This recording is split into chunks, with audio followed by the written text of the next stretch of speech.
What up, perps? Kid Copious, back in effect. Purple State Party. You know what we're doing here? We're repping America, the center, and common sense. So we're starting the alphabet over again. You know, I've been doing this A through Z thing, trying to keep myself on target. That's not always easy.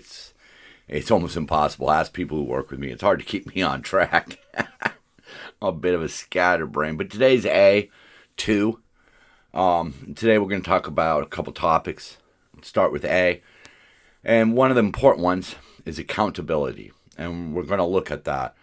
You know, holding our politicians accountable for their actions, holding our political parties, our political ideologies, accountable is something we need to do. Because what we're seeing, it's getting a bit ridiculous from both sides, but primarily, I see a lot of it coming from the Democrat side, where they have these ideologies, they try their ideologies, they fail, they double down and continue on with them. And, whether it's electric vehicles or sanctuary states, we're going to look at a couple of different places where the accountability just isn't there anymore. And I really think that that's going to affect the biggest A of all, which is America. And we're seeing it. I mean, we are seeing it. We're being lied to try to distract us from what we're seeing. But we'll get more into that. So let's get this going. Now, I'm all for saving the planet. I live on the planet just like you do. But it needs to be measured. It needs to be done responsibly and with some sort of plan. And one of the things that we've seen with green energy is that a lot of these companies, places like Rivian and some of these upstart solar companies or even wind companies are being propped up by subsidies.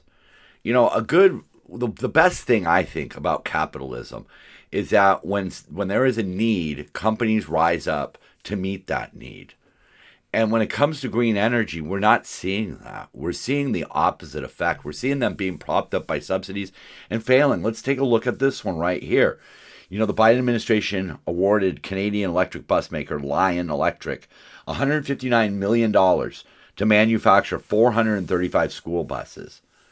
That company has since fallen into bankruptcy, failed to deliver on hundreds of buses that it promised, and it's warned school districts that its dire financial straits prevent it from servicing those in circulation. So you buy a bus, but you can't get it serviced. So what's going to happen? It's just going to, long before it should have ended its life, it's going to end its life, end up in landfills. It's all of the benefits of using this electric bus are gone. They're not going to net zero themselves out. And as a result, many school districts are turning back to diesel. This is how bad that this system was. They got all that money, right? They were valued at $4.7 billion in June of 2021.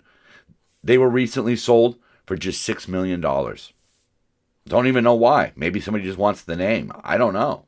The company shuttered multiple manufacturing plants and said that it could no longer honor warranties or purchase orders. And I like the way this was written. It was off of Yahoo News, so I don't remember who originally wrote it, but it says Lion's dramatic fall from grace marks one of the most apparent failures stemming from the Democrats' green energy agenda, particularly as school districts turn back to diesel-powered vehicles. The Clean Bus program was designed to phase out. Apparent failures. This was an obvious failure. That's what's missing in our country right now, is this accountability. You only have one side writing about the bad things from one side. It's ridiculous. This was a failure. These electric buses were not. We were jumping the gun on them. The guy, Mike Leskowich, he's the superintendent of a school district in southern Michigan, said, we're going to keep our electric fleet on the roads for as long as possible. Eventually, however, we'll have to return to diesel as the cost of the vehicle is far less. And it is. It's, somewhere in the neighborhood of $350,000 for an electric bus versus a diesel-powered bus, which is $100,000. What are we going to do? Famously, Kamala Harris was promoting this, and she said, who doesn't love a yellow school bus? It's part of a nostalgia, a memory of the excitement and joy of going to school, to be with your favorite teacher, to be with your best friends, and to learn. The school bus takes us there. But their program failed. It absolutely failed. I mean, that guy, Leskowitz, was saying that they've had to source their own parts to repair buses, even though, they were under warranty. Climate activists have advocated for school districts to transition from their diesel-powered fleets to electric ones. But like I said earlier, they're far more expensive. They're 3 times the cost. Plus, you have to add in the high charging capabilities, which is, new infrastructure. And you have to train drivers because electric vehicles drive differently than gas vehicles. Several school districts across the country have completely removed Lion buses from service over mechanical and safety concerns. One of the things that was brought to life was that these buses couldn't heat up in cold weather. They lost steering and braking at times. They had defective frames and regularly displayed error messages that forced drivers to reset their vehicles. Is one lady, Colleen Souza, the superintendent of the Winthrop Public Schools in Maine, said the buses do not run for more than a month without needing more repairs. It's not an effective solution. And the accountability that should be demonstrated just isn't. We have to understand that these things are going to take time to institute. And for Biden to try to do it in 4 years is ridiculous because it's already proven to be difficult. When you have to replace an entire fueling system, a fueling infrastructure, just to run these things, you kind of know already that it might not work out. But yet people will just keep voting for these people. That's the part that really disturbs me, is that despite their failures, people are still going to put down their vote simply because somebody's a Democrat. I don't know. I mean, that's what Purple State aims to change, is, giving us another choice so that we can step away from some bad policies and some bad ideologies. It's too much time on buses. So I saw a headline.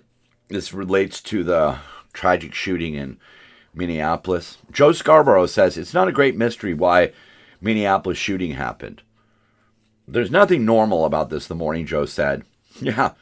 He accused Republican lawmakers of permitting crackpots to get guns and commit mass shootings. Well, this latest shooter was transgender. Are we now calling transgender people crackpots? I mean, like he said, there's nothing normal about this, and it's not a great mystery. It's not a great mystery. I mean, we have laws that are on the book that continue to allow crackpots to go into gun stores, get high-powered rifles, and go and shoot up schools, churches, and country music concerts. Well, what do you want to do? I mean, the biggest problem we have in this country with mental health is that when we identify people, or people that have been identified as having mental issues, HIPAA steps in and says, well, you can't find that out when you do a background check. So it's up to individuals to file petitions with courts, red flag laws, and all of that. And something else to keep in mind is that Minneapolis has very strict gun control laws. They have very strict gun control laws. That's just a fact. This shooter was able to purchase their firearms legally. What are we going to do? Are we going to open up HIPAA? Are we going to change how HIPAA works so that we can start factoring in mental health issues into gun purchases? I don't know. This person was obviously disturbed. The suspect who died in suicide just shared disturbing images on social media before the massacre. They showed the person's last name was Westman. Westman showed off scrollings on ammunition and gear that read, "For the children. Kill Trump now. 6 million was not enough." Anti-Semitic, eh? "I can't wait to kill and kill and kill and kill myself." Huh. Then this article goes on to further say, conservatives attempted to exploit reports that Westman was born a male but identified as female to push their anti-trans agenda. Well, the shooter Westman had transitioned, was sort of transitioning back, was quoted as saying that they wish they hadn't brainwashed themselves, and that keeping the long hair was the last vestige of that, that if they were to cut their hair, it would be admitting that they were wrong about themselves. Look, I have great sympathy for trans people. I have great sympathy for anybody who has any sort of mental tick. And I mean, quite frankly, if you feel as though you were born in the wrong body, there are medical reasons for that to happen. There's biological reasons for that to happen. But does that say something about that person's brain? Is that across the board? Is that in certain circumstances? But the problem we face is it's like with weed being used medically. If people aren't really freely allowed to explore the subject, you can't come up with answers. And that's one of the problems that we have right now with transgenderism in the world, is that we're not allowed to have frank and honest discussions. We're not allowed to question some of the decisions that are made. 2 boys were recently suspended because they questioned the bathroom policy out of school. I don't know. So I was reading through the comment sections, and people were pointing out that, a lot of the recent shootings have been done by transgender people. And somebody said, well, only 1% of mass shootings are done by transgender people. Okay, but they only make up 1% of the population. So it sort of seems like they're a little bit, the numbers don't add up right. If they're committing 1% of the mass shootings out of a percentage of 1%, it seems like a large percentage of them are doing it. I don't necessarily stand by that math. I don't think being transgender automatically means you're going to go out and shoot people. But if we can't get to the source, if we can't have discussions about these things and be honest about these subjects, we're never going to get anywhere. And when we're talking about the gun control, they have all the laws on the books in Minneapolis. I don't know what else they can do. According to Joe Scarborough, this person should not have been allowed to buy a weapon. Why? Because they were as he said, crackpot. Is that our final decision on it? I don't know. In Illinois, they are now going to require student mental health screenings for kids grades 3 through 12, much like their vision and hearing exams. Of course, that sounds sort of like a good idea, but I'm sure that information will be used against the children in one form or the other, because if you do it a certain way or however you do it, those things can be breached. And of course, what they're doing is they're signing a deal with an AI-driven, Google-owned Beacon. Beacon's supposed to be connecting you to resources and stuff. So how are they going to do these mental, these mental evaluations? The change will go into effect in the 2027-2028 school year, with at least one screening per student required annually. The governor there, Pritzker, says the new legislation makes Illinois the first state to mandate universal mental health assessments for public school students. Wow, that's not opening up a can of worms. He went on to say, at a time where our kids are struggling with anxiety and depression more than ever before, it is our responsibility to ensure that young people have all the support that they need to get the help that they deserve. Okay. It's going to require schools to conduct yearly screenings using digital or paper forms to help officials identify signs of depression, anxiety, or trauma before they become a mental health crisis. Holy crap, what could go wrong with that? Refer back to the electric buses. One of the opponents of this is a lady named Catherine Boyle. She's a venture capitalist. If a school nurse or a state-mandated mental health test tells you that you're sick, you're going to believe them. This is why many families are opting out of primary school completely. The overreach is astounding. And it is, because this is one of those things where they say, we're going to screen everybody for mental health. And you go, oh, that's kind of cool. You're gonna help students who might need some help. But no, this is going to be a self-assessment form. So the people that need the help are going to lie. The people who think that they could somehow benefit from it, I don't know, get drugs or whatever, can simply lie. And that's the problem with mental health, is mental health requires truth on both sides. You know, I've gone through it in my own family. I've gone through it in my own personal life. And I know that when I was younger and I went to psychiatrists, they all had the similar game plan. They found out that I was adopted and immediately blamed everything on being adopted. Well, they couldn't be more wrong. I've spent my entire life knowing that I was adopted. You know, there's some questions that I might have, like, you know, I'd like to know my full backstory. But knowing my backstory isn't going to change shit for me, man. I am who I am. My life has shaped who I am. You know, another person put it, you know, really good. Abigail Schreier. I want to be on the record and crystal clear. This is a disastrous policy that will do vastly more harm than good. Watch as tens of thousands of Illinois kids get shoved into mental health funnel and convinced that they are sick. Many or most will be false positives. There you go.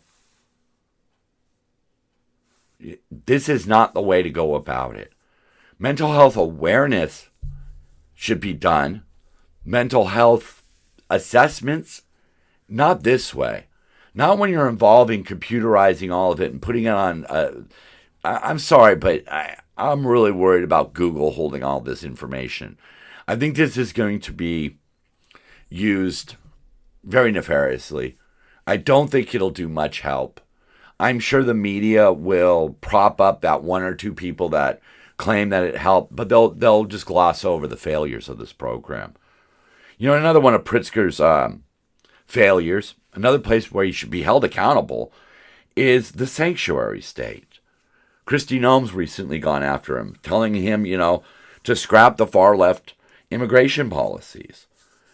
Pritzker is, of course, opposing a public deployment of the National Guard because, as he says, a U.S. president invading a city with troops, it is un-American. We always need help with crime, but not troops. Really? Chicago seems to have, you know, somewhere around a dozen people killed every weekend, a couple dozen shot. You know, and they're worried about what happened in D.C. Look what happened in D.C. The crime crackdown has resulted in hundreds of immigration arrests, including alleged gang members of Tridangua MS-13. Democrats have opposed the troop deployment, but there have been degrees of nuances in the criticism and even praise for the capital city takeover. This is what the D.C. mayor had to say. This is what we think in just a couple of weeks of experience has worked. It helped with the seizure of illegal guns. We think that there is more accountability in the system now, or at least perceived accountability in the system, that is driving down illegal behavior. We know that we've had fewer gun crimes, fewer homicides, and we've experienced an extreme reduction in carjackings. Wow. So Trump does something that's good. The mayor says, good job, Trump. Well, the city council wants to negate all that. Oh, no. This is still wrong. Crime was going down. You know, the thing about what they're doing right now with their crime statistics is that the pandemic and following the pandemic, especially following the pandemic, we saw surges of crime here in Los Angeles and a lot of blue cities, a lot of places saw these surge in crime. So the fact that places went to record highs and it's now declining back down towards normal is not something to be celebrated at all. What Trump is trying to do is to highlight these issues. And I think his plan's working because I know now here in California, Gavi is putting together a task force to go out and confront certain kind of crime because there is a certain effectiveness to this. A lot of people say that mass incarceration is not the way to end crime. Well, if you got a bunch of criminals on the streets, the best thing you can do is remove those criminals. In D.C., they're seeing a rise in reported crime because people feel like the police officers are once again taking their job seriously, whether by force or by desire. They're taking their job more seriously. Hey, is that too much to ask for? And that goes back to that accountability. Just because you elected somebody doesn't mean that everything they touch turns to gold. Some of their ideas are shit. And when they throw around these crime's down, crime was way up. So, yay, I'm glad it's down, but something needs to be done. Now, of course, Donald Trump being Donald Trump, he exaggerates the situation. All right? But, whether or not DC's train station is a cesspool or a shining, glorious monument to modern technology, if crime is being reduced through his actions, then people should just applaud it and move on. Enough said. You know, one thing that has always stuck in my craw, as it was, is why so many minorities stick with the Democrats. After decades and decades of Democrats promising help and assistance and we're going to, promote you in society, it's been one failure after another. And yet, the lack of accountability means that they keep voting for them. There's a conservative activist out there, C.J. Pearson. He said that white liberals are beginning to fear they're losing their power over black Americans after reacting to a sign that went viral in Virginia. Okay? This was a white liberal protesting against a black nominee for governor, Winsome Sears. The sign said, "Hey, Winsome, if trans can't share your bathroom, then blacks can't share my water fountain." That is, like Pearson said, white liberals are some of the most racist people in the United States. I believe they are. I know from my own family, my own experiences, that the most racist people I ever knew were people who voted for Biden, Harris, Obama. They voted for black people because they had the D next to their name, but they did not like them as a people. That's abhorrent. You do not ever talk about water fountains to black people. That's just fucking sick. But that's what the Democrats are. I'll tell you right now, man, I don't see any justification in that. If you are black and you leave the Democrat Party and you go over to the Republican Party, that is not an excuse for people to hurl racial epithets at you. I'm sorry, it just isn't. Oh, God. All right. So, really quickly here, I found this article. You could look it up and read more into it. But apparently, Gen Z conservatives are loving the Reagan Bush '84 T-shirt. The '80s were a great time. Yeah, we had problems. There were still issues. Of course, there were issues. I wouldn't want to have been gay in the '80s. AIDS and rampant homophobia was out there. But we had a president who took over a country that was sort of in turmoil. He took on the Iranians, got back our hostages. He took on the Soviet Union and basically bankrupted them. It was a time where we saw our government across the board doing more for the people than for the party. That's what happened with Bush. Bush took over after Reagan, and he cleaned up the mess that was left by Russia, dissolving. And then he had to raise taxes. He promised no new taxes, but he had to raise taxes because that's what had to be done. And he lost his reelection for that. But that was the last time I think that people really did what needed to be done versus what they needed to do to get reelected. And I could see the appeal. I could definitely see the appeal. So, this next segment, I'm kind of going to just call, yes, Alex, I'll take irony for 1,000, please. Down in Mexico, in certain cities, they have been having protests, even violent protests, where they're screaming "Gringos out," which is, it's borderline racist, but whatever. I don't really care. I'm a gringo, whatever. But it's all over the fact that there are exorbitant rate hikes, unregulated holiday lettings, and the endless influx of Americans and Europeans into the city's trendy neighborhoods. This is in Mexico City, like Condesa, Roma, La Juarez, forcing out long-term residents. Some people are really upset that apparently restaurant menus are now in English, and that they have milder hot sauces at taco stands to cater for sensitive foreign palates. Wow. This is pretty ironic. Mexico wants the white people out. Look, you can look it up. Just type in "gringos out" and the article pops up for you. This is really just ironic. After millions of people from Mexico have streamed illegally across our border, and millions more have streamed through Mexico and into the United States, they want us out of their country. That's kind of funny. It really is, considering these are people who are bringing money into the area. Now, I get it. I understand. Gentrification is a bad thing. Pushing out poor people for rich people. It's not cool. I've seen it a lot in California. I grew up in an area that is now completely foreign to me because people from another country moved in, bought up all the houses, destroyed the small, charming houses that we had, and put up giant mansions, and most of the businesses now cater to those people. I'm not happy about it, but at the same time, I still own property there, so I get the benefits of the property values skyrocketing. But it's, the president of Mexico, Claudia, she condemned the violence as xenophobic. This is a wild world we're living in right now. No matter how legitimate the cause, as is the case with gentrification, the demand can't simply be get out to people of other nationalities inside our country. Oh, man. Yeah. It's just dripping with irony. Dripping with irony.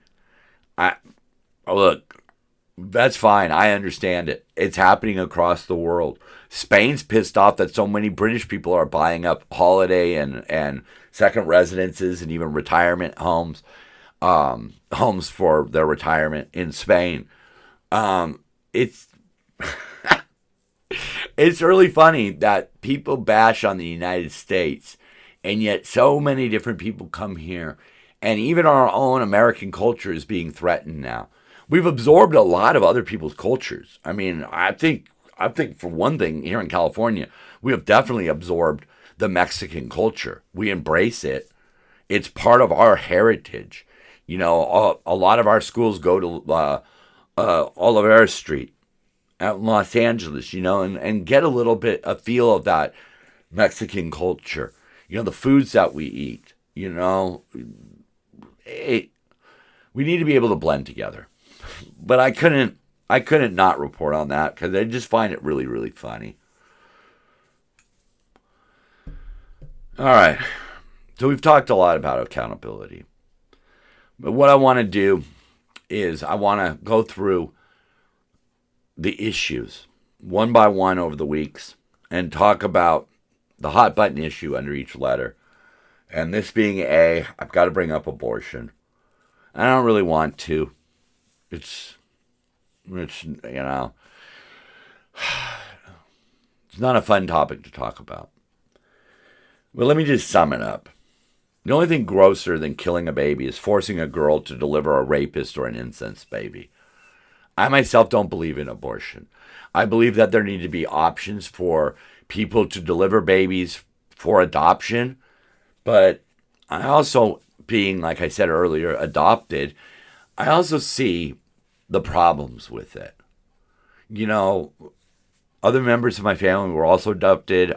I've seen their kind of different experiences with it. I don't know that adoption is necessarily the greatest thing in the world. It's not the worst thing in the world. But at the end of the day, this is America, and people need to have the choice to do that.